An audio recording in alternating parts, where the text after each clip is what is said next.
Kipas masjid rosak, saya beli gapti kipas hak rosak. Kipas hak rosak tu saya bawa balik rumah untuk saya repair. Tapi tak boleh repair. Saya simpan atau buang. Apakah hukumnya? Baik. Dengar baik-baik. Segala kakak-kakak wakaf masjid, tak boleh kita ambil haram. Kalau tak berguna dah, contoh masuk akaun belaka dah, maka kipas angin, hendaklah kita berjanjang. Yang ni mampu. Habis bateri.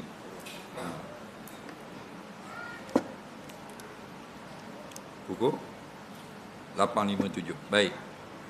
Bila tak boleh pakai dah, tak pakai dah ni kipas ni, kerana masuk akaun dah belaka, maka hendaklah disedekahkan kipas second hand tu kepada masjid lain. Kalau kita masjid, dah boleh ke surau, dah boleh. Itu tertib ni. Jika tidak ada masjid yang nak terima, baru boleh turun grade, downgrade, beri pada surau. Jika tidak ada surau yang nak terima, baru boleh turun, beri kepada madrasah ribat, beri kepada sekolah, rumah anak yatim. Bila tidak ada pondok dan sebagainya nak terima, baru boleh jual kepada orang kampung, duit balik pada tabung masjid orang asal. Jangan mandang-mandang. Itu tertib ulama buat. Faham? Dah rosak tak ada masalah lah. Kalau tak laku sekepeng dah, boleh dibuang.